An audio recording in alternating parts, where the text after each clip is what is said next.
Okay, let's unpack this. Have you ever walked out of a meeting feeling completely drained, utterly uninspired, and wondering if those 2 hours of your life will ever truly return? Oh, absolutely. That feeling is almost universal, isn't it? It really is. You know that feeling, right?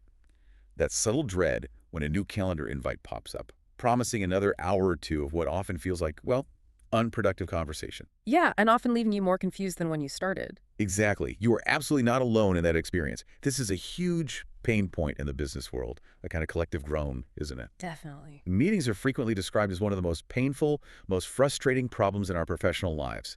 Yet here's the kicker. Ironically, they are absolutely critical. That's the paradox. They're essential. They are the conduits through which we get anything meaningful done, really. Nah. Without them, decisions stall, alignment crumbles, teams just drift. Yeah, things just fall apart. So today, we're not just vaguely complaining about meetings. We're diving deep into a fascinating leadership fable and a highly practical model from Patrick Lencioni. Ah, Lencioni, author of The 5 Dysfunctions of a Team. Great stuff. Exactly.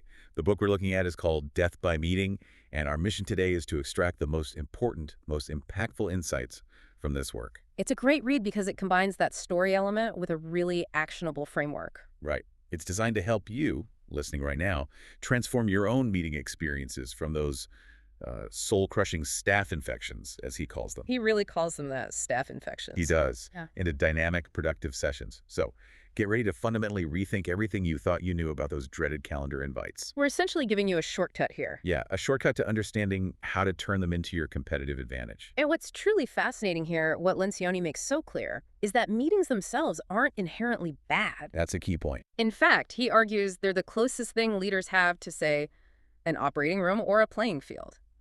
This is where the real work happens. Where the surgery happens or the game is played. Exactly. Where strategies are forged, critical decisions are made, and teams either come together as this powerful force or, well, they slowly fall apart. Right, under the weight of unresolved issues. They are, in essence, the pulse of an organization. So the problem isn't the existence of meetings. It's our conventional, often deeply flawed approach to them. Our habits around them. Yeah. So this deep dive will explore not just what makes meetings feel so painful and unproductive, but why they fail us so often without us even realizing the true cost. And then the solution. And then we'll present a surprisingly simple yet pretty contrarian solution that could completely change your perspective on how effective leadership really works. Okay, I'm intrigued. And to bring these concepts to life, Lencioni uses his signature fable style, right? He gives us a narrative. Yes, a story, which makes it much more relatable. We're going to be following the journey of Casey McDaniel and his company, Yips Software. Now, imagine a company that's, by all external measures, doing great. Successful on paper. Totally. They're profitable, making award-winning games that customers adore. Yet, internally, especially at the leadership level, their meetings, they're described by corporate oversight as lethargic, unfocused, and passionless. Ouch. That's not good. Not good at all. This company, despite its outward success, feels like it's subtly underachieving, kind of stuck in second gear. Just coasting, maybe? Exactly. That's where our story begins, with Casey and Yip Software. It's a perfect, almost painfully relatable case study to illustrate the very problems this book diagnoses and solves. It really holds up a mirror to a lot of organizations, I think. Absolutely. So let's really immerse ourselves in the world of Yip Software. Our protagonist, Casey McDaniel. He sounds like a great guy, actually. Yeah, the book paints him as very likable. The quintessential entrepreneur, driven, innovative, a devoted family man, committed to his community. He built Yip Software from scratch, right? Yeah. Driven by his passions for golf and coding. Which led to these incredibly realistic sports video games, especially golf sims. Yeah, they became industry favorites, even got praise from actual pro golfers. The company was successful, nearly 200 employees, winning awards for their games. The realism. Sounds like the dream, really. On the surface, totally, an unqualified success story. But beneath this shiny exterior, there was this hidden current, what Lencioni calls a subtle mediocrity. Subtle mediocrity. That's a killer phrase. Isn't it? Even Casey's biggest supporters could see it. This company, for all its success, was just failing to reach its full potential. It was good, but not great. And Lencioni ties this directly back to one source, doesn't he? He does. Where did this mediocrity come from? It emanated directly, almost entirely, from their executive staff meetings. The meetings again. The book describes them vividly as painful and unproductive, a tedious weekly ritual that the leadership team had basically just resigned themselves to enduring. Just going through the motions. Exactly. And the critical insight here, the thing we often miss, is that bad meetings almost inevitably lead to bad decisions. Makes sense if the process is broken. Right. And a consistent pattern of bad decisions, even if they're not huge disasters, slowly but surely becomes a recipe for mediocrity. It's this vicious cycle. Where the internal communication, or lack of it, directly hits the company's performance, innovation, morale, everything. Absolutely. Think about it. If the main place you make decisions is fundamentally broken, how can the decisions themselves be consistently good? It's almost impossible. I can absolutely see how that plays out. It's like that slow-motion car crash you don't realize is happening. And the symptoms of this meeting malaise at Yep were really clear and telling. What were they seeing? For starters, a real lack of passion among employees. This wasn't a place where people stayed late buzzing with excitement or talked about work excitedly outside the office. Even though customers love the products. Exactly. New hires, drawn by the cool games, were often surprised by this general lack of enthusiasm compared to the customer passion. There's this stark, kind of unsettling contrast. Like the energy was just gone. Yeah, leached out, replaced by this quiet, almost resigned acceptance of things just being. Okay. Yeah, okay, so lack of passion. What else? Then there was this really insidious issue. Decision-making happening off-site, meaning not in the actual leadership meetings. The meeting after the meeting, or the meeting before the meeting. Precisely. The most important decisions, the really heated, crucial discussions about the company's future, never happened in the room during the scheduled time. So where do they happen? In Casey's office, usually, with just one or two other executives. Or maybe in hallway whispers after the official meeting ended. So the meeting itself becomes pointless. Pretty much. They devolved into mere formalities. This meeting stew covering anything and everything under the sun. Meeting stew, I like that. Right. From mundane expense policies to ordering office supplies. But resolving absolutely nothing important strategically. Just touching on topics, no real debate, no resolution, updates, not decisions. Just a time slot filled on the calendar. Exactly. And here's the paradox that really gets me. Despite being universally hated and achieving so little, these meetings always ended on time. Oh, the punctuality trap. Totally. This was a point of pride for Casey. He hated meetings running over. So for him, punctuality felt like efficiency. But Lencioni argues it's the opposite. Right. This punctuality, instead of being efficient, just disguised the deeper problem. It was superficial effectiveness, masking the unresolved issues festering underneath. So they nicknamed them staph infections. Staph infections. Morbidly funny, right?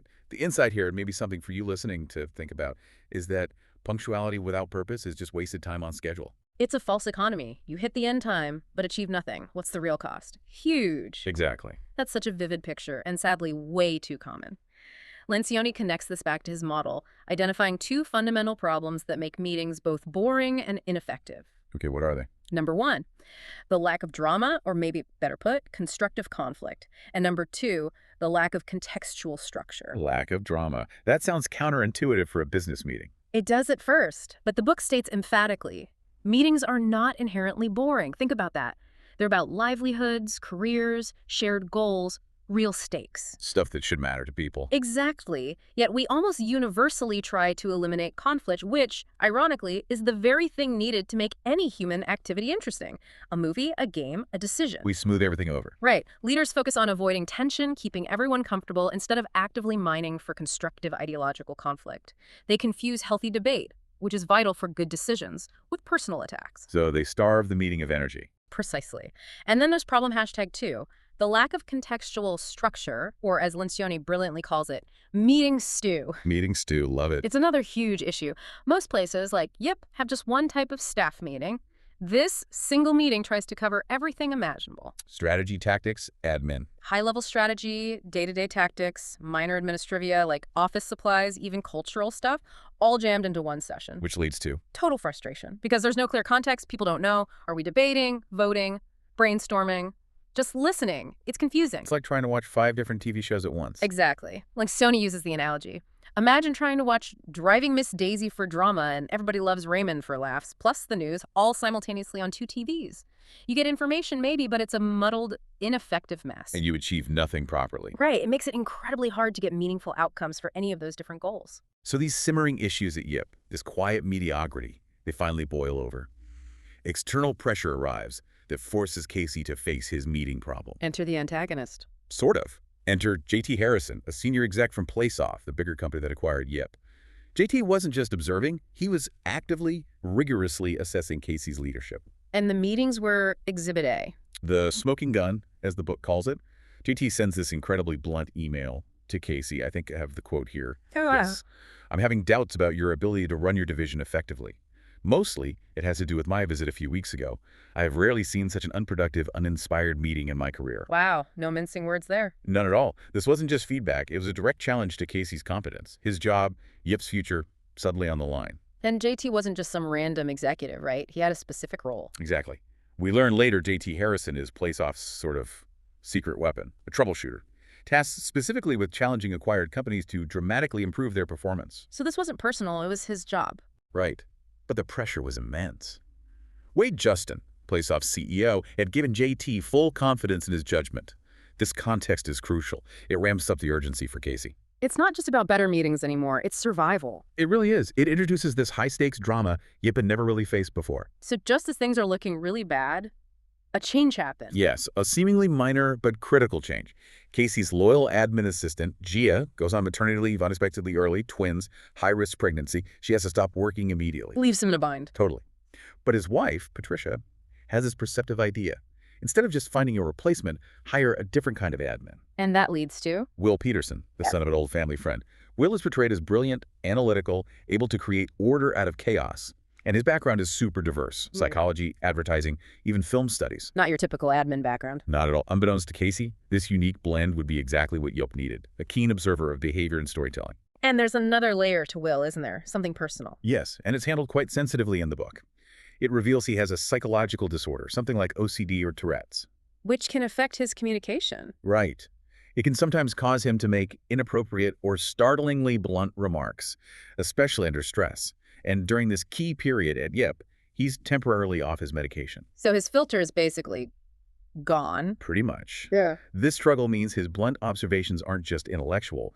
They're driven by this deep-seated, almost involuntary need to cut through the noise and state the truth, even if it's uncomfortable. So his condition actually sharpens his perception of the meeting problem. In a way, yes. He just can't ignore the absurdity. It makes his insights brutally honest, raw, and ultimately invaluable. Okay, so Will arrives. What does he see first? Well, with that unfiltered perspective, he immediately senses the deep issues. His very first staff meeting, a revelation. Bad. He describes it as mind-numbingly dull, included a 15-minute debate on picnic locations. 15 minutes on picnics. 15 minutes. Followed by a 45-minute budget review focused on saving. Wait for it. $72 a month, company-wide. Oh my gosh. After this, Casey asks him for his honest opinion. Will, unfiltered, just blurts out, "It was really bad." Oh, straightforward. He then likens the boredom level to the freshman year of calculus. It's clear this isn't disrespect. It's a genuine, visceral reaction from someone seeing profound inefficiency. So that's his first impression. Then comes the breakthrough. Yes. After another one of these meetings, he has this light bulb moment. He's at home watching When Harry Met Sally for, like, the 6th time. Okay. Where's this going? He's struck by how a 96-minute movie tells this compelling, resolved story spanning 10 years. Characters meet, clash, become friends, fall in love, face challenges, get married, resolution. Right, a complete arc. Then it hits him. At work, we take longer than that to summarize just a week's worth of business activity, and even then, we never seem to resolve anything. Ah, the contrast. Exactly. That stark contrast between the satisfying resolution of a story and the endless ambiguity of their meetings that sparks his whole theory. Okay, so he has this insight. How does he present it? This leads to what he calls his film school revelation. He bravely presents it to the skeptical Yip team. He starts by saying meetings should be more compelling than movies. Why? Because they're interactive. It's your livelihood, your company, your colleagues. The stakes are inherently higher. That's a powerful point. He then asks the killer question. Why do you suppose we would rather go to a movie than a meeting? Waits a beat. Then answers. Because screenwriters figured out long ago that there is one essential element required to make any movie interesting: conflict. Conflict. Back to the lack of drama. Exactly. He then asks them their favorite movies. Butch Cassidy, Sound of Music, Godfather, Amadeus, Hoosiers come up. He brilliantly dissects each one, showing the central driving conflict. And the team starts to get it. Slowly, yes. Their skepticism starts to fade. But his definition of conflict is important here, right? It's not just yelling. Absolutely key. He clarifies. Not shouting matches, not personal attacks.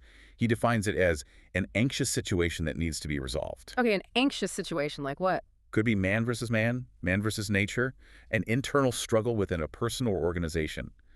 The genius move for meetings is his reframing. The stuff you're supposed to be talking about here is more important for you than whether the Von Trapp family escapes from Austria is for moviegoers. Wow. That really lands. The stakes are higher in our work lives. Right. It elevates the importance of their discussions immediately, from tedious obligation to vital engagement, high-stakes stuff. It changes the whole energy. Totally. Then he gets practical, Yeah. introducing the hook and mining for conflict. The hook, like in screenwriting. Exactly. First 10 minutes of a movie have to hook you, give you a reason to care. For meetings, this means giving people a compelling reason to engage right away, not just a dry agenda. So how do you hook them in a budget meeting? Great example. He illustrates. Instead of just review Q3 budget, the leader should open by emphasizing the impact. Like, today's budget discussion isn't just numbers. It's about our competitors hoping we're careless. It's about our customers who don't want higher prices. It's about our employees' families who'd rather see money in paychecks than wasted. Boom. Instantly makes it urgent, relevant, personal. Right. You've got their attention because the stakes are clear. And that connects to mining for conflict. Directly. This is maybe one of the most powerful counterintuitive takeaways from Lencioni's model. Go on. Leaders must actively seek out and uncover important issues where people disagree, sometimes even gently forcing them to engage, rather than letting unspoken tension fester. Because avoiding it is worse. The author says, the only thing more painful than confronting an uncomfortable topic is pretending it doesn't exist. Actively pursuing constructive ideological conflict resolves issues up front. Prevents the hallway whispers and backroom deals. Exactly, the core idea. Constructive conflict isn't just permitted, it's engineered. Leaders don't wait for it, they mine for it. Creating a safe space for that tension. Yes. Where the best ideas often come from that friction, not easy agreement, it's like pressure testing decisions. If they survive healthy debate, they're stronger.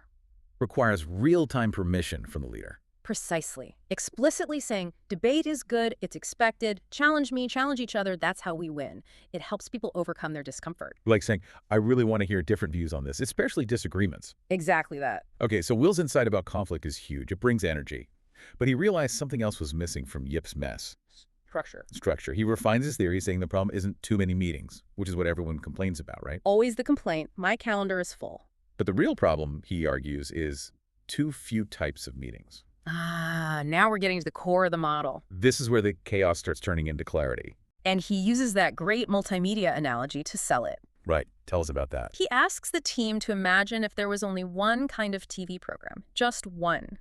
And it tries to be a sitcom, a crime drama, headline news, a movie, and a miniseries all at once. It would be terrible at everything. Completely confusing, frustrating, boring, utterly unsatisfying.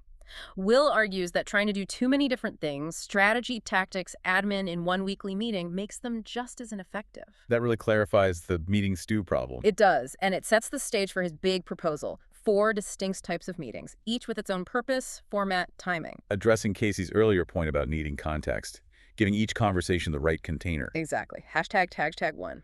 The daily check-in. Headline news. Okay, meeting type number 1. The daily check-in. Will describes it as the shortest, fastest meeting, like CNN headline news. It's just the facts, quick. Right. Typically 5 minutes standing meeting, ideally daily, start of the day. Key is brevity, consistency, forward-looking focus. 5 minutes. Standing. What's Yeah. the purpose? Incredibly simple, surprisingly powerful. Team members quickly report their activities for that day. Not yesterday, but today. Here's what I'm working on. Here are any blockers.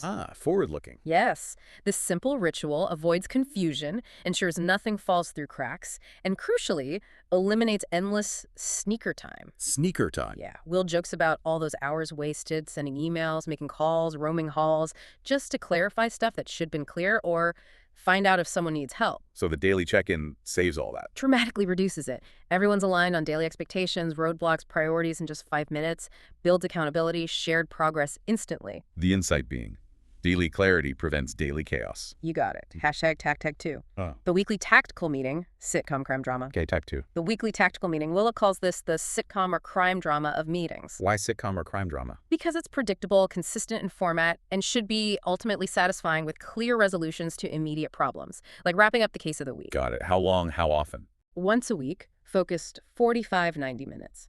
Dedicated exclusively to tactical issues. No big strategy here, just keeping the business moving, dealing with the urgent. And the structure is key here. Highly disciplined.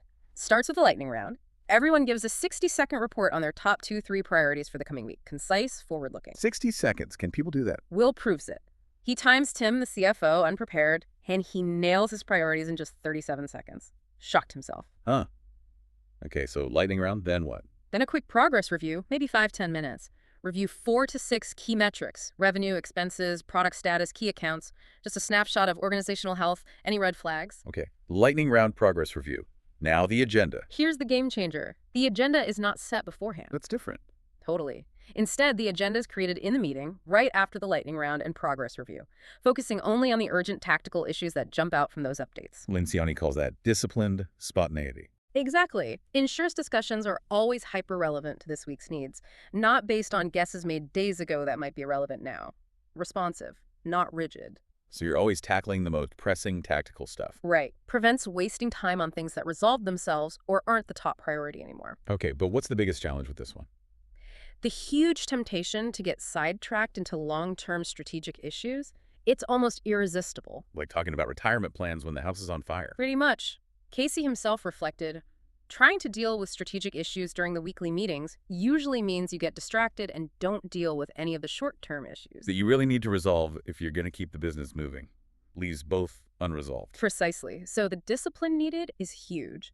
When strategic issues inevitably pop up, because they do. You have to parking lot them. Exactly. The leader must park them, acknowledge their importance, but intentionally set them aside for a different meeting type. Crucial for keeping the tactical meeting focused. Absolutely. You might say, great strategic point. Critical. Let's add it to the monthly strategic agenda so we can give it the deep dive it deserves.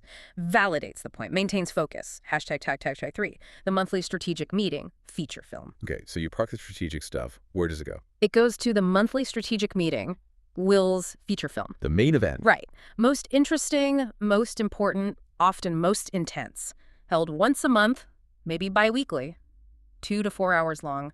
Focused exclusively on just 1 to 3 critical strategic issues. This is where the big thinking happens. Exactly. Designed for executives to deeply wrestle with, analyze, passionately debate those fundamental long-term issues, gives space for open-ended, unfiltered conversation. Takes those issues off the table from the weekly tactical. Yes, gives them the focused, uninterrupted attention they need. And unlike tactical meetings, agendas are critical here. Need prior research, prep, pre-reading to elevate the debate. And time management is looser. Less rigid. Focus is on achieving resolution, even if it takes longer. Because the stakes are so high. Remember Tim's joke? Oh yeah, I don't care how long a movie is, as long as it's interesting. I've seen Braveheart 5 times. Exactly. When it's important and engaging, time is secondary to breakthrough. The core idea. True strategy requires dedicated, uninterrupted intellectual combat. And what about urgent strategic things that pop up between monthly meetings? That's where ad hoc strategic meetings come in. Unscheduled, separate meetings created just for that critical issue that can't wait. Like a sudden market disruption. Perfect example. Or a big competitor move. You create a dedicated session for just that issue. Rallying around critical issues with focused urgency without disrupting the normal rhythm, that's a sign of a healthy, agile organization. Shows you can prioritize the truly impactful stuff. Definitely. ###4. The quarterly offsite review miniseries. Okay, final type. The fourth meeting. The quarterly offsite review, Will's miniseries. Often seen as a boondoggle, right? Team building and bad coffee. Often, yes. But Lencioni argues, when done right, they're vital for holistic, long-term review. Typically 1 or 2 days away from the daily grind. Why offsite? What's the purpose? Gives execs a chance to step back, physically and mentally, from daily operations. See the forest, not just the trees. Review the business broadly, long-term. What kind of topics get covered? Several key ones. First, comprehensive strategy review. Reassessing the overall direction 3–4 times a year, not just annually. Markets change too fast for just once a year. Allows agile correction. Okay, strategy. What else? Team review. Assessing team behaviors, dynamics, health. Often benefits from a change of scenery, less formal setting. Encourages honest feedback, recommitment to norms. Makes sense. Personnel, too. Yes, personnel review. Crucial cross-departmental talk about key employees, stars, steady hands, and yes, poor performers. Joint talent management, consistency, proactive handling of issues. And looking outward. Absolutely. Yeah. Competitive and industry review. Stepping back to spot broader trends, threats, opportunities. Avoid getting lost in daily details that obscure the big picture. Where's the industry going? Where do we fit? The core insight for offsites then is? Strategic separation from the everyday allows for holistic, future-focused clarity. Okay, challenges and best practices for these. Avoid the boondoggle trap. Key thing, avoid being overloaded with long, passive presentations or just becoming social events. Goal is escape distractions, not create new ones. Minimal, interactive presentations fostering discussion. And keep outsiders out. Generally, yes. Maintain team unity, psychological safety, focus. Possible exception. A trusted, experienced external facilitator. Their job is guiding discussion, ensuring productivity, not inserting opinions. Okay, so the stage is set, clock's ticking, stakes are sky high. Playsoft CEO Wade Justin is coming to observe a meeting. J.T. Harrison's scathing assessment is hanging over Casey. Immense pressure. Will and Casey make a pivotal decision. This make-or-break meeting has to be a monthly strategic. Their chance to show Yip can operate differently, that Casey's the leader Playsoft needs. This is a huge moment. And it shows Casey's growth, doesn't it? Absolutely. He could have played it safe, prepared a slick presentation. Instead, he confronts his team, tells them forget fear, forget the old ways, What's he asked them to do? challenges them. Make next week's meeting the best one we've ever had. Insists it's not a rehearsal for the bosses, but real preparation to push each other like we've never pushed before for a raw, dramatic, and effective strategic meeting. Wow. That's a massive shift from avoiding conflict to embracing it as essential. He's not just adopting a model, he's embodying a new philosophy. So how do they prepare the scrimmage? Yes, Casey, with this new energy, calls it a scrimmage. They pick two key strategic topics for the big meeting: expansion into mainstream video games and PGA golf tournament sponsorship. And assign them out. To Sophia and Connor senior execs, with instructions for deep research and, crucially, to foster internal debate and disagreement. Not just data gathering, but argument building. And this changes the atmosphere. Immediately, the whole vibe shifts. Hallway interactions, once quiet, increase dramatically. A spontaneous contest breaks out to find competitive info. Everyone's deeply engaged, even though the data is messy and they're divided. And Casey encourages this. Totally. He sees the argument not as discord, but as healthy debate. Calls it genuinely smiling, the fun part. The team is finally alive, engaging. Okay, so the day of the meeting arrives. J.T. Harrison is there, watching. Casey's nervous, but opens with his new resolve. Immediately pushes Sophia for a direct recommendation on expansion, cutting through her cautiousness. And the team jumps in. They do. Now, used to the scrimmage mode, they debate passionately. Market growth versus brand dilution, quality concerns, employee morale, real ideological conflict buzzing in the room. Intense. So intense that Michelle even asks JT directly for his opinion. Throws it right at him. What does JT do? Unsurprisingly, declines to offer one. Just observes, poker-faced, the tension is thick, but it's energized, productive tension. This is where Casey really steps up. Big time. After 45 minutes of intense, data-driven, intuition-fueled debate, Casey makes a bold, counterintuitive call. One that never would have happened in the old meeting stew. What's the decision? No expansion into mainstream games. Instead, a strategic pivot. Cut underperforming games, focus intensely on core golf sims, get leaner and meaner. Wow, sets a new goal. Ambitious one. 4% revenue growth, but a 10% plus profit increase. Pushes hard for cultural change. Fewer people doing more work with more focus and more passion. That's a powerful leadership statement. Clarity, courage, strategic rigor, commitment to excellence over just getting bigger. Exactly. But then comes the ultimate test. The moment of truth. JT interjects. Yes. Maybe testing Casey, he tries to derail things, asking about recent financial numbers, a classic tactical question, trying to pull him off strategy. How does Casey handle it? Beautifully, calm, gracious, but absolutely firm. He says, JT, today's meeting is about strategy. We talk about numbers and metrics at our weekly tactical meeting. A moment of tense silence. All eyes on him. Then he slowly backs down. Will, telling his mom later, called it one of the most subtly impressive things he'd ever seen. Wow. Not defiance, just discipline. Exactly. It perfectly shows the power of clear contextual structure. Casey wasn't defensive, he was disciplined, assertive, adhering to the meeting's purpose. By distinguishing strategy from tactics, he kept the focus, enabled deep debate. And asserted his leadership with quiet authority, showed JT the rigor, passion, clarity he was looking for.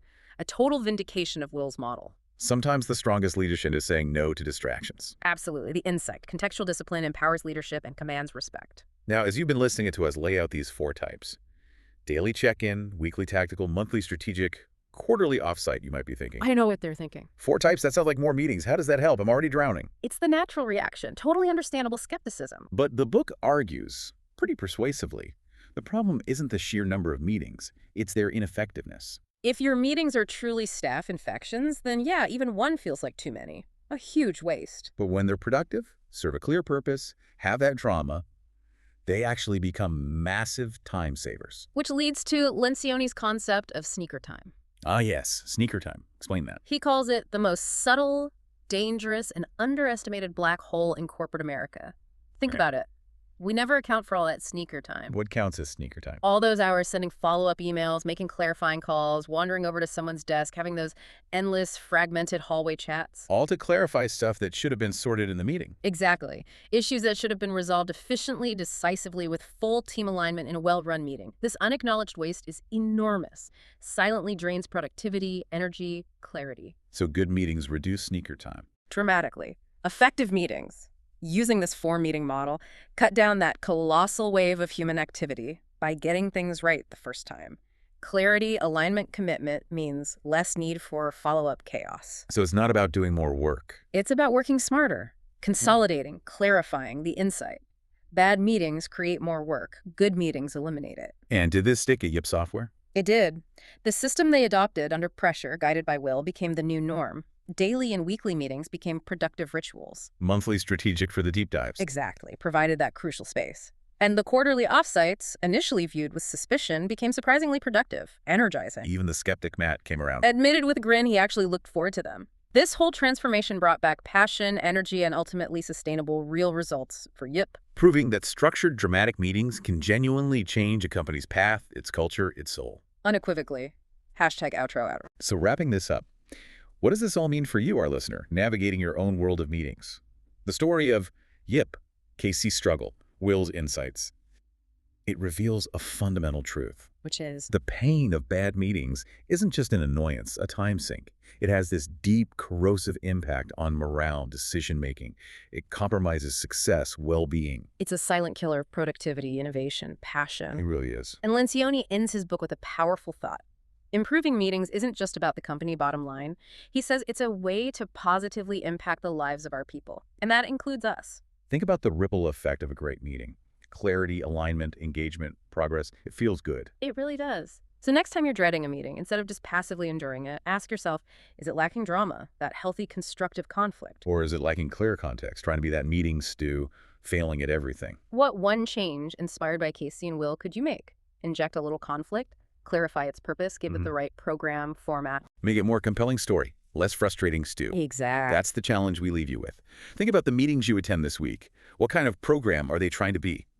Sitcom, drama, news report, all at once. Failing miserably. Probably.